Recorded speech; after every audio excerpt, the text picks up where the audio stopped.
Primera carta a los Corintios en el capítulo 10. Y vamos a orar para comenzar.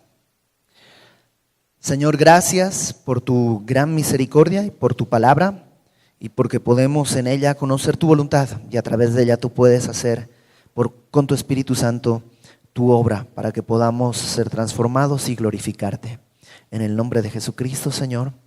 Amén. Primera de Corintios capítulo 10, ya estamos bastante avanzados, más de la mitad de la carta, y estamos en esta segunda sección. ¿Recuerdas la primera parte? Pablo está tocando del capítulo 1 al capítulo 6 algunos temas que él ve que están mal en la iglesia de los Corintios. Del capítulo 7 en adelante, Pablo ahora empieza a contestar algunas preguntas que le hicieron. A lo mejor le enviaron una carta con las dudas, pero ahora Pablo está contestando esas preguntas. Y en el capítulo 7 habló acerca del matrimonio y acerca de los solteros y la vida matrimonial y todo eso. Y del capítulo 8 al capítulo 10, Pablo va a tocar lo que se llama la libertad cristiana. Hay muchas cosas de la vida cotidiana de las cuales la Biblia no hace mención. Hay cosas que no son en sí mismas malas ni buenas, y los cristianos, ¿no? Todos nos hemos preguntado, oye, ¿y un cristiano puede hacer esto? ¿Un cristiano puede hacer esto? No hay un mandamiento claro en la Biblia, y entonces en esas áreas grises pues hay libertad cristiana. Y Pablo lo primero que hace al explicarnos todo esto es mostrarnos que ser guiados por el conocimiento nada más nos lleva a envanecernos, ¿no? El conocimiento te lleva a eso. Yo conozco mis derechos y sé que nadie me puede decir que no haga eso. Ok, está bien, conoces tus derechos, pero ser guiado por tus conocimientos te va a llevar al envanecimiento. Y el envanecimiento tarde o temprano te llevará a la autosuficiencia y al orgullo. Pablo dice, en vez de eso, es un mejor camino el amor. Entonces nos habla cómo, en realidad, pues sí, tenemos libertad para, capítulo 8, comer de lo sacrificado a los ídolos. Pero eso puede ser de tropiezo para otros, así que si mi libertad hace tropezar a otro, dice Pablo, no comeré carne jamás, porque es mejor renunciar a mi libertad con tal de bendecir a un hermano. El amor, como lo va a decir en el capítulo 13, es un camino más excelente que el camino del conocimiento. En el capítulo 9, Pablo nos pone un ejemplo de su propia vida, cómo él tiene derechos como apóstol y tenía derecho a ser sostenido y mantenido por la iglesia, pero él dice, no he tomado ese derecho para no ser de tropiezo a algunos ahí en la iglesia, a los corintios, y nos muestra lo importante que es que mi derecho, mi libertad no haga tropezar a otros, que uno es libre incluso para renunciar a sus propios derechos. Esa libertad es buena, no solamente libertad de hacer lo que quiera, sino incluso libertad de dejar de hacer cosas que son mi derecho con tal de bendecir a otros. Es una gran libertad. Y al final del capítulo 9, nos hace estas dos analogías acerca del corredor y el luchador. No sé si te acuerdas, déjame leerlas. 9:24. Dice, ¿no sabéis que los que corren en el estadio, todos a la verdad corren, pero uno solo se lleva el premio? Corred de tal manera que lo obtengáis. Ahora pone el ejemplo del el corredor, dice, todos corren, pero uno solo se lleva el premio. Corre como para ganar, ¿no? Alguien puede decir, pues tengo la libertad de correr despacito. Nadie me obliga, exacto, tienes la libertad de correr despacito, pero si quieres el premio, ¿qué tienes que hacer? Pues consumir toda tu energía en esos 100 metros planos. Luego pone el ejemplo del luchador. Aquel que lucha, de todo se abstiene. No, el luchador pues tiene que abstenerse de grasas, tiene que hacer ejercicios, tiene que abstenerse de muchas cosas. Dice Pablo, ellos lo hacen por una corona corruptible, pero nosotros por un premio que es incorruptible. Los corredores y los atletas en aquella época ganaban, ¿qué cosa? Una corona de olivo. Y ya, se marchitaba unas horas después. Nosotros corremos y luchamos por algo que es incorruptible, algo que vamos a recibir de Él y que es eterno. Así que, dice Pablo, yo de esta manera corro, no como a la aventura, de esta manera peleo, no como quien golpea el aire, sino que golpeo mi cuerpo y lo pongo en servidumbre, no sea que, habiendo sido heraldo para otros, yo mismo venga a ser eliminado. Y Pablo nos pone ahora otro ángulo. No se trata solo de que no quiero poner tropiezo a otros, sino Pablo dice, no quiero ponerme tropiezo a mí mismo. Mi libertad me puede llevar a hacer de tropiezo a mí mismo. Déjame ponerte un ejemplo. El cristiano tiene la obligación de leer su Biblia todos los días. La respuesta, no. Nadie nos obliga, ni el Señor. La salvación es por gracia, por medio de la fe, y esto es un don de Dios, no por obras, para que nadie se gloríe. O sea, Iber, ¿podría dejar de leer mi Biblia toda la vida y igual soy salvo? Sí. No es por obras. Nadie tiene la obligación de leer la Biblia. Tengo la libertad de no leer mi Biblia nunca más y de no congregarme nunca más. Pero esa libertad será como correr con todas mis ganas para alcanzar el premio. Esa libertad será equivalente a un luchador que tiene ganas de echarse un taquito de carnitas y luego unas papas fritas con Coca-Cola. Y dice, no, eso no, porque me afecta en mi rendimiento. ¿Será esa libertad ejercerla de esa manera? No. Entonces Pablo dice, mi libertad puede llevarme a yo ser de tropiezo para mí mismo, de tal manera que venga a ser eliminado. No a perder mi salvación, la salvación no se pierde, pero sí, Pablo fue, dice, heraldo de otros. Él anunciaba el evangelio.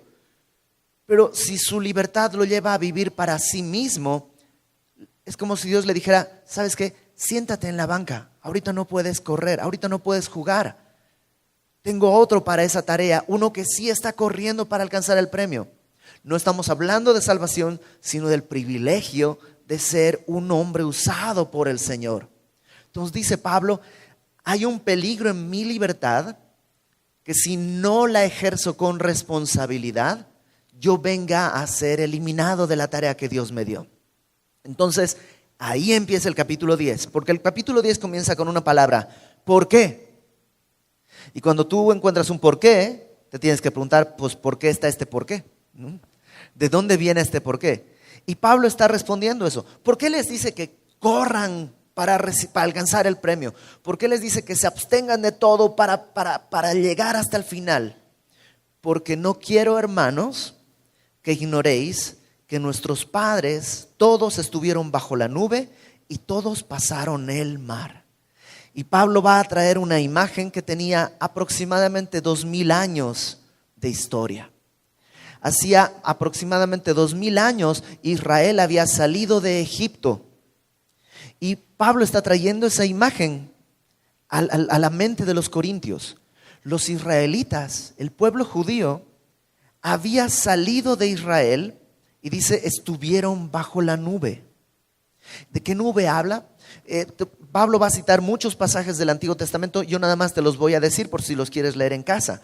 Pero en Éxodo nos narra cómo el pueblo mientras estaba en el desierto, había una nube que los cubría del sol. Y esa nube no solo los protegía del sol, sino que además les daba dirección, porque cuando la nube se movía, ellos agarraban, hacían su maleta y seguían la nube. Ten en cuenta, el desierto es un lugar muy cálido, muy árido, muy difícil. El mejor lugar era estar bajo la sombra de Dios. Entonces, cuando Dios movía la sombra, el pueblo iba siguiendo la sombra y así iba obedeciendo el camino del Señor. Entonces dice Pablo, nuestros padres, ¿no? Nuestros antepasados, dice, estuvieron bajo la nube, gozaron del privilegio de la dirección de Dios y de la protección de Dios. Y no solo eso, todos pasaron el mar. ¿De qué mar hablamos? Cuando cruzaron el Mar Rojo, ¿te acuerdas? Cruzaron el Mar Rojo se abrió y pasó el pueblo en medio del Mar Rojo como en seco. Algunos, no sé, si has oído algunas historias, incluso en National Geographic y ese tipo de Discovery Channel, ese tipo de canales que te dicen, bueno, en realidad Moisés sabía en qué época esa parte del mar bajaba mucho el agua y en realidad solo les llegaba a los tobillos y por eso pudieron pasar. Y cuando tú escuchas eso dices, no, pues entonces Dios es más milagroso de lo que creía, porque hundió a todo el ejército del faraón en agua hasta los tobillos. O sea, Dios es más milagroso todavía. Como lo quieras ver, Dios hizo algo totalmente inaudito. Ninguna otra nación lo había visto. Cruzaron el mar, aunque la Biblia es muy clara. Dice que era un muro de agua de un lado y un muro de agua del otro. Y así atravesaron. O sea, no se quedaron en Egipto. Dios los sacó de Egipto. Entonces Pablo está diciéndole a los corintios, ¿se acuerdan del pueblo de Israel? Sí. Bueno, el pueblo de Israel tenía la protección de Dios, tenía la dirección de Dios y todos tenían la libertad que Dios les trajo. Ahora, verso 2. No acaban ahí las bendiciones de Israel. Y todos en Moisés fueron bautizados en la nube y en el mar. ¿Qué quiere decir esto de bautizados en la nube y en el mar? La palabra bautizo es obviamente una palabra, quiere decir sumergir. Bautizar quiere decir sumergir en algo. Y obviamente no fueron bautizados en Moisés, no fueron sumergidos en Moisés. Es una manera de decir que todos se identificaron en Moisés como su libertador. Todos creyeron que Moisés era su libertador y pues lo siguieron a través de la nube y a través del mar. Y es una manera de decirles, es como nosotros, los cristianos, también hemos sido bautizados en Cristo. Hemos sido bautizados en agua como testimonio, pero antes de ser bautizados en agua como testimonio, dice que el Espíritu nos bautizó en Cristo, nos ha hecho uno en Cristo. Él es nuestro libertador. Entonces, los judíos tenían su libertador, nosotros tenemos nuestro libertador. Compartimos una bendición similar. Verso 3. Todos comieron del mismo alimento espiritual y todos bebieron de la misma bebida espiritual porque bebían de la roca espiritual que los seguía y la roca era Cristo. El pueblo de Israel en el desierto comió maná, que caía todas las mañanas. Comieron codornices que Dios hacía llegar y que ellos tomaban y comían. Cuando tenían sed, en 2 oportunidades se golpeó una roca y de ahí salió el agua para que pudieran beber. En otra oportunidad encontraron un estanque con aguas como envenenadas y arrojaron una madera y la madera hizo que el agua fuera completamente potable. Entonces Dios les dio provisión, les dio dirección, les dio cuidado. Reconocieron el liderazgo con el cual habían salido de Egipto, igual que los corintios. Los corintios habían tenido todo eso. Los corintios tenían un hombre en quien habían sido bautizados en Cristo. Habían sido sacados de Egipto, ¿no? de una vida anterior de pecado. Tenían un alimento espiritual y agua para beber, la palabra y el Espíritu Santo. Dice acá, la roca era Cristo. No pienses que Cristo se transformaba en una roca y ellos iban caminando y mira, la roca nos va siguiendo. No, es una manera de decir que era Cristo quien proveía el agua de la roca por donde sea que estaban. No tenían que regresarse allá hasta la roca que da agua. Donde fuera que hubieran sido conducidos, ahí Cristo estaba para proveerles de agua. Qué maravilla, ¿no? ¿Nunca te ha dado ganas de haber estado en el Antiguo Testamento? Y de decir, híjole, ¿cómo habrá sido? ¿Te imaginas? En la noche, con el frío de la noche en el desierto, bajaba una columna de fuego para calentar al pueblo. Y en el día había una nube. Ahora, no pienses que era una cumulonimbus, una de esas nubes así. No, era la gloria de Dios la que estaba encima del campamento. Imagínate. Vieron todo eso y dice el verso 5, pero de los más de ellos no se agradó Dios, por lo cual quedaron postrados en el desierto. Tuvieron todo y no sirvió de nada. Pablo es un poco sarcástico aquí porque dice, de los más no se agradó el Señor, ¿no? Y esto de los más es como la mayoría. Y es sarcástico porque, pues sí, ¿cuánto es la mayoría? Realmente, ¿sabes cuántos de todos esos que algunos calculan entre 2 y 6 millones de los que salieron de Egipto? ¿Tú sabes cuántos pasaron a la tierra prometida? 2. Josué y Caleb y los que eran niñitos. Esos fueron los únicos que pasaron a la tierra prometida. Entonces sí, cuando dice la mayoría, es como algo muy sarcástico. Pues sí, el 99.999% no pasó. A pesar de tener todos esos privilegios. Mira, 1 Corintios capítulo 1. 1 Corintios capítulo 1, versículo 5. 1 Corintios 1, 5. Dice Pablo a los corintios, desde el 4 lo voy a leer. Gracias doy a mi Dios siempre por vosotros, por la gracia de Dios que os fue dada en Cristo Jesús, porque en todas las cosas fuisteis enriquecidos en Él, en toda palabra, en toda ciencia, así como el testimonio acerca de Cristo ha sido confirmado en vosotros, de tal manera que nada os falta en ningún don. ¿Sabes qué tenían los corintios? Todo. Tenían dones, milagros, tenían absolutamente todo. Y lo que Pablo les está diciendo es aguas, conocimiento, abundancia de dones no es suficiente. Ten cuidado porque tú podrías empezar a sentirte autosustentable, autosuficiente, y eso puede llevarte a tropezar. El pueblo de Israel tuvo absolutamente todo, pero la mayoría, excepto 2, ¿no? La mayoría quedaron muertos en el desierto. Ahora, fíjate lo que les explica, verso 6, y es muy interesante. Mas estas cosas sucedieron como ejemplos para nosotros. O sea, estas historias del Antiguo Testamento no son solo historias, sino además Dios las grabó, las dejó registradas para que nosotros aprendiéramos algo. Y aquí nos va a decir, creo que son 5 cosas importantes. La primera, para que no codiciemos cosas malas como ellos codiciaron. Lo primero que Pablo dice, cuando te envaneces por tu conocimiento y por tu autosuficiencia, puedes empezar a codiciar cosas malas. ¿Qué cosas malas? Acompáñame por favor a Números, capítulo 11. Números, capítulo 11, versículo 4.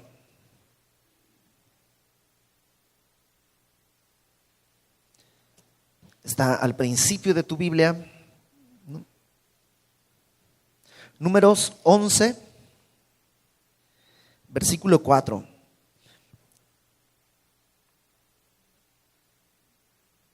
Y acaban de salir de Egipto, están en el desierto.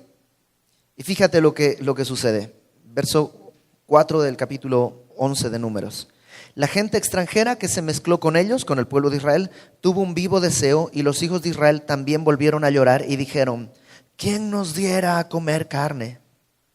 Nos acordamos del pescado que comíamos en Egipto, de balde. O sea, en vano me acuerdo, pero no me puedo comer mi recuerdo. De los pepinos, los melones, los puerros, las cebollas y los ajos. Y ahora nuestra alma se seca, pues nada sino este maná ven nuestros ojos. ¿Te imaginas? Están en el desierto. ¿Cuántas veces has querido que caiga comida a la puerta de tu casa? Pues así era, caía el maná cada mañana. ¿Y ellos qué están diciendo? En Egipto la carne, las cebollas, los pepinos, los ajos, los puerros. ¿Qué serán los puerros? No sé, pero no suenan tampoco muy delicioso. Ahora, pregunta, y esta pregunta es muy importante. ¿Están codiciando algo malo? ¿Carne es malo? ¿Pepinos es malo? ¿Cebolla es malo? pescado, a mí no me gusta, pero no es malo necesariamente. ¿Por qué dice que codiciaron cosas malas? Porque no son cosas malas en realidad. ¿Sabes qué es lo que está pasando? El problema no está en el objeto del deseo, sino en el lugar que se pone ese objeto de deseo. Ellos están anhelando volver a Egipto, como si Egipto les proveyera carne. O sea, a ver. Nomás voltéate a ver la espalda. ¿Cuántas marcas tienes de latigazos de lo que había en Egipto? Eras esclavo en Egipto. ¿No comías carne? ¿No comías cebollas? No, o sea, no es que había eso. Realmente había un deseo de algo bueno, algo genuino, valioso, pero ese deseo los estaba llevando a estar apartados de Dios. Es como, hay cosas que yo tenía antes de Cristo y que no eran esencialmente malas, pero cuando esas cosas empiezan a tomar predominancia en mi vida, me pueden llevar a anhelar mi vida antes de Cristo. Y es un falso recuerdo. Es un falso recuerdo. Nuestra vida antes de Cristo era terrible. Muchas veces Satanás trata de convencernos de que éramos más libres. Y así están ellos. Están en el desierto, dice la palabra que el maná era comida de ángeles. Están comiendo comida de ángeles. Y ellos que dicen, ay, las cebollas. ¿No te suena que a veces podemos ser así? Entonces dice Pablo, aguas. Porque sí, tienes libertad de hacer todo, tienes toda la libertad. Pero esa libertad te va a conducir hacia la tierra prometida o te va a conducir hacia Egipto. Ten cuidado. Porque el pueblo de Israel dejó que eso entrara en su corazón y al final por ese tipo de cosas no entraron a la tierra prometida. Número 2, regresemos a 1 Corintios 10, verso 7, la segunda cosa de la que Pablo les advierte. Dice, ni seáis idólatras como algunos de ellos, según está escrito, se sentó el pueblo a comer y a beber y se levantó a jugar. Ahora, no es que se levantó a jugar Monopoly o algo así. La idea de se sentó a jugar, están hablando de juegos en desenfreno. Esta escena es cuando Moisés está recibiendo las tablas de la ley y regresa al pueblo y está Josué esperándolo en algún momento. Moisés está en una montaña, a la mitad de la montaña está Josué esperando y Moisés regresa. Y Josué le dice, oye, parece que hay una batalla, hay mucho ruido en el campamento. Y Moisés le dice, no es una batalla, están en una fiesta. Y cuando regresan al campamento, el pueblo está entregado a la lujuria. Acompáñame a Éxodo capítulo 32. Éxodo 32. Te platico un poquito la historia. Llegaron ahí al monte Sinaí. En el monte Sinaí Dios desciende y les habla y el pueblo se saca de onda. Le dice a Moisés, Moisés, Dios habla muy fuerte, vamos a morirnos de miedo. Mejor sube tú al monte y luego tú nos dices lo que Él haya dicho. Así tú nos dices y nosotros obedecemos, pero así no nos morimos de miedo. Y entonces Dios les da los 10 mandamientos. Y el pueblo dice, sí, obedeceremos. ¿Cuál es el primer mandamiento? No tendrás dioses ajenos delante de mí. Okay. Entonces, sube Moisés otra vez al monte y cuando está en el monte ya están quebrantando los mandamientos. Y entonces regresa y pasa esto que te conté hace un momentito. En Éxodo capítulo 32, versículo 5, dice, y viendo esto, déjame leerlo desde el versículo 1, 32:1. Viendo el pueblo que Moisés tardaba en descender del monte, se acercaron entonces a Aarón. Aarón va a ser el sumo sacerdote. Y le dijeron, levántate y haznos dioses que vayan delante de nosotros, porque a este Moisés, el varón que nos sacó de la tierra de Egipto, no sabemos qué le haya acontecido. Moisés subió al monte, estuvo 40 días y el pueblo dijo, pues quién sabe si se habrá muerto. O sea, Aarón, haznos unos ídolos para poder adorarles y así a ver si podemos saber qué hacer. Aarón les dijo: apartad los zarcillos de oro que están en las orejas de vuestras mujeres y de vuestros hijos y de vuestras hijas, y traédmelos. Entonces todo el pueblo apartó los zarcillos de oro que tenían en sus orejas y los trajeron a Aarón, y él los tomó de las manos de ellos y les dio forma con buril e hizo de ello un becerro de fundición. Entonces dijeron: Israel, estos son tus dioses que te sacaron de la tierra de Egipto. O sea, imagínate, vieron a Dios hacer las 10 plagas, luego abrirse el mar rojo, luego pasaron en seco, luego el mar se cerró sobre el ejército de Israel, luego llegaron a un estanque donde había aguas venenosas, tiraron una madera, las aguas se hicieron potables, luego siguieron caminando, cayó maná, la nube de día, la columna de fuego de noche, y llegan ahí 40 días, ay, ¿qué hacemos? Pues haznos un ídolo porque no sabemos qué habrá sido de Moisés. Qué poca memoria, realmente no se acuerdan de lo que pasó ayer. Aarón va a ser el sumo sacerdote, estaba en el monte con Moisés y él dice: pues tráiganme sus zarcillos, vamos a ver qué sale. Y salió un becerro de oro. Entonces dice el verso 5, este es importante: y viendo esto, Aarón edificó un altar delante del becerro y pregonó a Aarón y dijo: mañana será fiesta para Jehová. Oh, a ver, espérate, ¿cómo para Jehová? Es que esto es muy, muy, muy importante. En realidad ellos no se estaban cambiando de Dios. Ellos sabían que Dios, Jehová, era el único Dios verdadero, solo que lo vamos a adorar a nuestra manera. No están diciendo: pues vamos a adorar a Osiris, a todos los dioses egipcios. No, ellos piensan todavía en Jehová, pero lo quieren adorar a su manera y cayeron en idolatría. Al día siguiente madrugaron, ofrecieron holocaustos y presentaron ofrendas de paz, y se sentó el pueblo a comer y a beber y se levantó a regocijarse, ¿no? Y estuvieron bailando y emborrachándose. Y ¿sabes?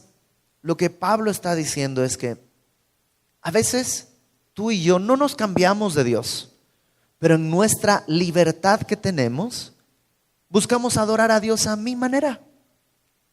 Y adorando a Dios a mi manera, podré llegar a Frank Sinatra tal vez, ¿no? No más. Adorando a Dios a su manera, puedo llegar a una vida de paz. ¿A dónde estaban yendo? El pueblo, acuérdate, salió de Egipto, pero la meta no era salir de Egipto. ¿Cuál era la meta? Ir a la tierra prometida. La tierra que fluye leche y miel. Y en la Biblia la tierra prometida no es el cielo, porque sería un cielo muy feo, porque en el cielo habría muchas batallas, muchos enemigos, gigantes, derrotas. Y no, en el cielo no va a haber nada de eso. La tierra prometida es un símbolo de la vida en el Espíritu. ¿Te acuerdas de los corintios? ¿Cuál era el problema de los corintios? Que eran guiados por su carne, por sus deseos y sus pasiones. No eran dirigidos por el Espíritu. ¿Sabes dónde se aferra nuestra carne? A nuestra libertad y a nuestros derechos. Ella me gritó primero: yo tengo derecho a estar enojado. ¿Sí? Ese es tu derecho. Ahí está la carne. Y con justicia y con la Constitución bajo el brazo. Pero el camino más excelente, ¿cuál es? El amor. El morir a mí mismo, el buscar la restauración, el caminar la milla extra. Esa es la vida dirigida por el Espíritu. Entonces, el pueblo de Israel sale de Egipto, pero queda en el desierto 40 años dando vueltas.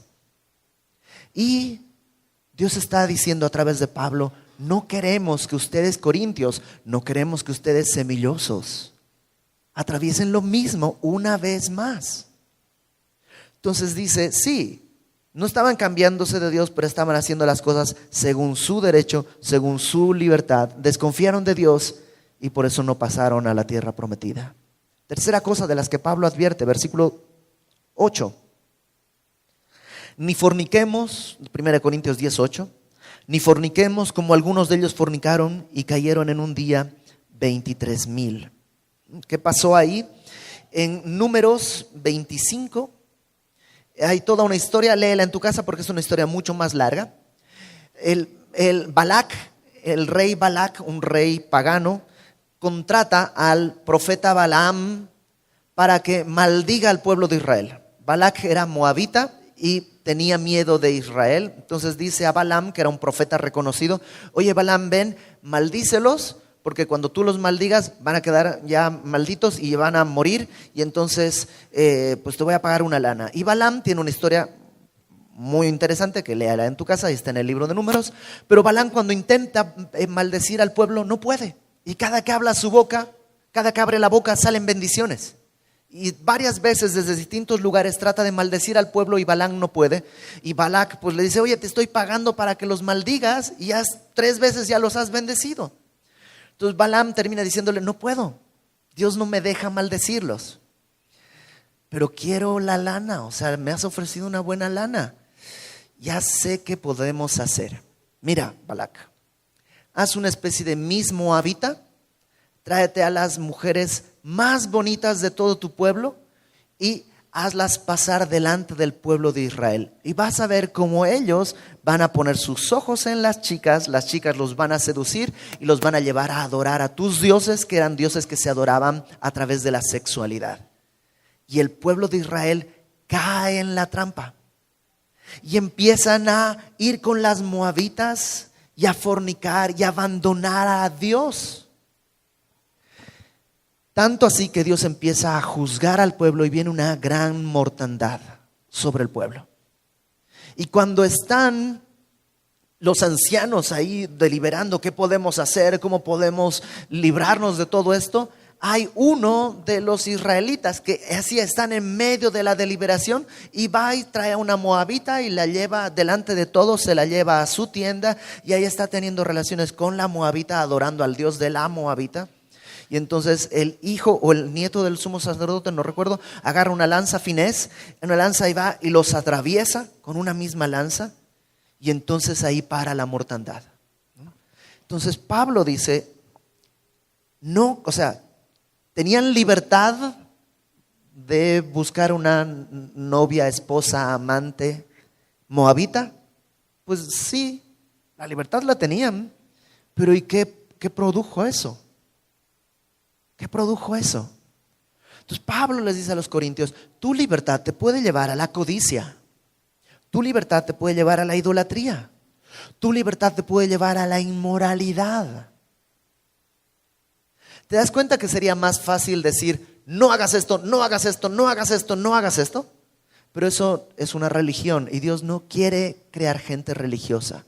Dios nos ha dado una libertad para poder ejercerla en la gloria de Dios. Entonces Pablo dice: ten cuidado con tu libertad. Verso 9, cuarta cosa que Pablo les advierte. Dice: ni tentemos al Señor. La palabra tentar ahí es como poner una trampa, tratar de atrapar, poner a prueba, ¿no? Ni tentemos al Señor, como también algunos de ellos le tentaron y perecieron por las serpientes. ¿Qué pasó acá? Pues muchos años después, 40 años, ya están dando vueltas en el desierto. La primera generación de los judíos ya ha muerto. Esta es la segunda generación de los judíos que están en el desierto. Ya llevan 40 años comiendo de maná y otra vez se cansan de maná. Maná en la mañana, ¿qué hay de comer? Pues hay enchiladas de maná. Y en la noche, ¿qué va a haber? Pues va a haber chilaquiles de maná. Y en la mañana, no, pues va a haber maná hecho reseco como cereal. Y maná todo el día, todos los días, 40 años, y empiezan a sacarse de onda y dicen: Dios, por medio de Moisés, nos engañó. Nos trajo aquí en el desierto, estamos cansados de este maná, ya estamos podridos de maná. Acompáñame en Números capítulo 21. Números capítulo 21, versículo 4. Números 21, 4. Después partieron del monte de Jor camino del Mar Rojo para rodear la tierra de Edom, y se desanimó el pueblo por el camino, y habló el pueblo contra Dios y contra Moisés. Fíjate lo que les dicen. Ahora, la mayoría nació ahí en el desierto. La mayoría nació ahí en el desierto. Pero fíjate las acusaciones. ¿Por qué nos hiciste subir de Egipto para que muramos en este desierto? Oye, bro, en Egipto ni hubieras nacido. Ni hubieras nacido en Egipto. Todavía estás reclamando, tú nos sacaste de Egipto, ahí estábamos bien. No, ni te acuerdas porque ni existías. Pues no hay pan ni agua. A ver, 40 años sin pan ni agua, ¿cómo sobrevivieron? No es cierto, había agua y había pan del cielo. Y nuestra alma tiene fastidio de este pan tan liviano. ¿Escuchas el desprecio a la obra de Dios? Y Jehová envió entre el pueblo serpientes ardientes que mordían al pueblo, y murió mucho pueblo de Israel. Entonces Dios envía unas serpientes, y estas serpientes, pues cuando te picaban, déjame leer un poco más porque hay algo muy interesante. Murió mucho pueblo de Israel. Verso 7. Entonces el pueblo vino a Moisés y dijo: hemos pecado por haber hablado contra Jehová y contra ti. Ruega a Jehová que quite de nosotros estas serpientes. O sea, están arrepintiéndose. Ay, sí, perdóname, sí la regué, pero ahora dile a Dios que las quite. O sea, están diciéndole a Dios qué hacer. De todos modos, no hay un arrepentimiento genuino. Y Dios no las quita. Lo que hace es decirle a Moisés: hazte una serpiente de bronce, ponla en el medio del campamento, y todo aquel que sea mordido tiene que ir a la mitad del campamento y mirar la serpiente. ¿Y ya? Sí, nada más.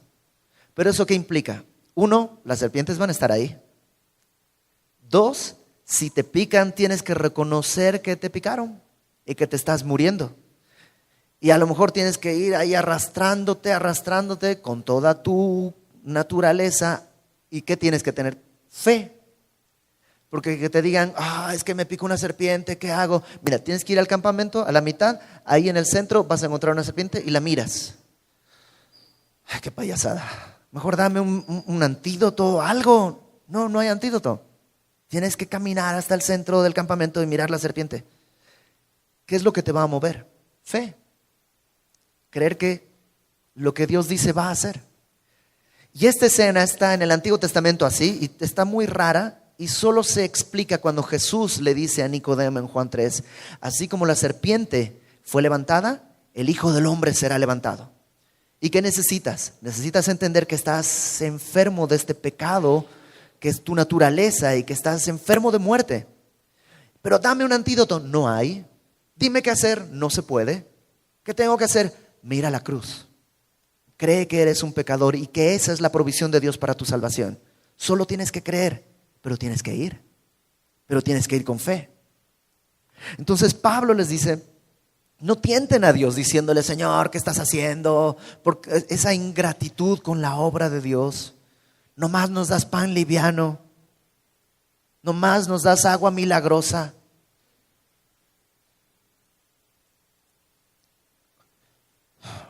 ¿Cómo nos parecemos, no? Ay, Señor, no tengo ni para la gasolina. O sea que tienes coche. Ay, Señor, Señor, ya estoy cansado de tener que pagar la pensión para el otro coche. Entonces tienes 2. O sea, no importa lo que tú puedas vivir. Hay una historia muy bonita. Facundo Cabral, no sé si lo conocen, cuenta que un día estaba quejándose delante de su mamá. Y su mamá le dice: oye, si mal no recuerdo, cuando vos naciste estabas desnudo. Así que hasta ese pantalón y esa camisa son ganancia. Es la gracia de Dios. Es solo la gracia de Dios. No tientes a Dios exigiendo derechos que son solo la gracia de Dios. Verso 10, ya vamos a terminar. La quinta cosa que les dice Pablo que tienen que tener cuidado, verso 10 dice: ni murmuréis como algunos de ellos murmuraron y perecieron por el destructor. ¿Qué es lo que pasó? En Números 16, acompáñame, Números 16. Números 16. Te platico un poco la historia. Llegaron a la frontera. La primera generación salieron de Egipto, estuvieron en el monte Sinaí, siguieron caminando, llegaron a la frontera de la tierra prometida y envían 12 espías. Y de estos 12 espías, Cuando regresan, 10 vienen espantados diciendo, no, hay gigantes en la tierra. Al lado de esos gigantes nosotros éramos como langostas, nos van a hacer pedazos, nos van a hacer pedazos. Nos hubiéramos quedado en Egipto, porque allá por lo menos teníamos bienestar. Aquí nos van a destrozar, nos van a hacer papilla.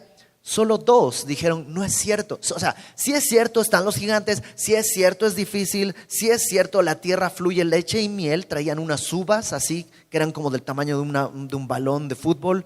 Sí, la tierra fluye leche y miel. Hay gigantes, sí, pero Dios pelea por nosotros. Vamos, Él nos trajo, Él nos va a sostener, Él va a darnos la victoria. Y los otros 10 convencieron al pueblo y el pueblo dijo, no. ¿Por qué salimos de Egipto? Vamos a apedrear a Josué, a Caleb y a Moisés porque ellos nos trajeron acá. Y por eso solamente Josué y Caleb pasaron a la tierra prometida. Y entonces viene una mortandad al pueblo. Luego de la mortandad el pueblo se arrepiente porque Moisés les dice, ok chicos, Dios ya me dijo, como no quisimos pasar a la tierra prometida, vamos a estar 40 años dando vueltas en el desierto. Y entonces el pueblo dice, no. Chicos, Dios nos va a sostener. Armémonos, vamos a la batalla. Y Moisés les dice, no. Dios dijo que ya no. Ya vamos a estar 40 años acá. No, nos va a sostener, vamos a pelear. Y salen a pelear y los hacen pedazos. Qué rebeldes, ¿no? Cuando Dios dice, vayan, no van. Cuando Dios dice, quédate, no te quedas. Y entonces hay una rebelión. Coré, Datán y Abirán, ellos 3 empiezan a decir, el problema es el liderazgo que Dios ha levantado acá. Todos podemos ser líderes. Nosotros deberíamos levantarnos y hacen todo un problema. Y Moisés dice, Señor, pues ¿qué hacemos? Y Dios dice, a ver, háganse a un lado de la tienda de Datán y Abirán, porque se va a abrir la tierra y van a descender así vivos hasta el centro de la tierra. Y pasa eso. Y al día siguiente, después de que pasó eso, Números 16, versículo 41, o sea, cuenta las rebeliones que han habido. Números 16, 41. Al día siguiente, después de que se abrió la tierra y murieron los rebeldes, toda la congregación de los hijos de Israel murmuró contra Moisés y Aarón diciendo, vosotros habéis dado muerte al pueblo de Jehová. Caramba, ahora resulta que la mortandad es culpa de Moisés. No, es porque ellos no quisieron ir a pelear. Y luego la otra mortandad porque quisieron irse a pelear cuando Dios dijo que no vayan. Y la otra porque renegaron del liderazgo que Dios había levantado. Y empezaron a murmurar. Y aconteció que cuando se juntó la congregación contra Moisés y Aarón, miraron hacia el tabernáculo de reunión. Y he aquí la nube lo había cubierto y apareció la gloria de Jehová. Y vinieron Moisés, o sea, están en esta discusión y se dan la vuelta y la gloria de Dios desciende sobre el tabernáculo. Y vinieron Moisés y Aarón delante del tabernáculo de reunión, fueron corriendo y Jehová habló a Moisés diciendo, apartaos en medio de esta congregación, los consumiré en un momento.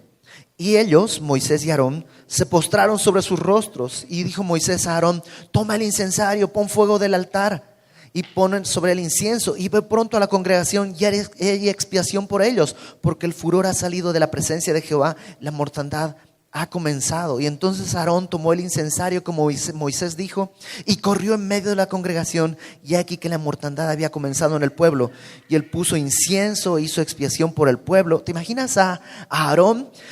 Se empiezan a morir todos y agarra del altar un poco de incienso en el incensario y ahí va corriendo por todo el pueblo con el incienso para ver si Dios aplaca su ira y está ahí corriendo en vez de decir, sí, que se mueran, estos son los que nos querían apedrear ayer. Qué rebelde el pueblo, qué murmuradores. ¿Sabes qué es murmurar? Nomás piensa en la palabra. La palabra murmurar es como te cuento que no me digas, pero dime más. Sí, pero eso es murmurar. Y la murmuración siempre esconde un deseo de codicia, una idolatría, porque deberían adorarme a mí, pero fulanita no lo está haciendo, fulanito no lo está haciendo. ¿Sabes? En realidad, Pablo está diciendo, cuídense que su libertad no los lleve a la codicia, no los lleve a la idolatría, no los lleve a la inmoralidad, no los lleve a desconfiar y a tentar a Dios, y que no los lleve a murmurar. Verso 11. Y estas cosas les acontecieron como ejemplo. O sea, es para que tú y yo podamos aprender. Y están escritas para amonestarnos a nosotros, a quienes han alcanzado los fines de los siglos. ¿Cuándo comienzan los finales de los tiempos? En la resurrección ya estamos en el final de los tiempos. Y a nosotros se nos ha dado este gran privilegio de tener el Antiguo Testamento y el Nuevo Testamento para ser amonestados. Hay quien dice que solo se aprende por la experiencia. Sí, pero no tiene que ser tu experiencia. Puedes aprender de la experiencia de otros. Y Pablo les dice, aprendan lo que pasó con el pueblo, porque su libertad los llevó a estas cosas. Así que, verso 12, el que piensa estar firme, no, es que yo conozco mis derechos, yo sé lo que tengo que hacer, sé hasta dónde, aguas. El que piense estar firme. Tengo libertad para escuchar la música que quiera y para ver las películas que quiera. Ok, sí, tienes libertad, pero el que piense estar firme, mire que no caiga. No está hablando de perder tu salvación, sino de ser descalificado.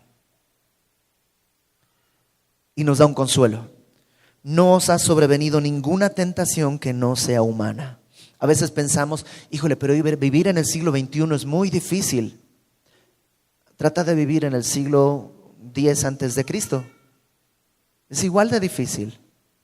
El pecado no está afuera, sino adentro. Entonces dice Pablo, el que piensa estar firme, mire que no caiga. No les ha venido ninguna tentación que no sea humana. O sea, todas las tentaciones o pruebas que vivimos las experimentan todos. Nunca has conocido a alguien que dice, pero es que nadie sabe lo que yo vivo. No, y tú no sabes lo que vive aquel y no sabes lo que vive aquel. Todos vivimos y experimentamos tentaciones humanas y todos vivimos y padecemos lo mismo. Todos. Pero fiel es Dios, que no os dejará ser tentados más de lo que podéis resistir. Ahora, algunos dicen, a veces yo también, pero Señor, yo creo que ya se te está pasando la mano con esto, porque realmente tú dices que no más de lo que puedo resistir, pero es que ya no resisto, ya no aguanto. Ajá, es que estás tratando de resistir en tus fuerzas, en tu firmeza, no en el espíritu, no en la fuerza de Él. Fortaleceos en el poder de su fuerza, dice Pablo a los Efesios.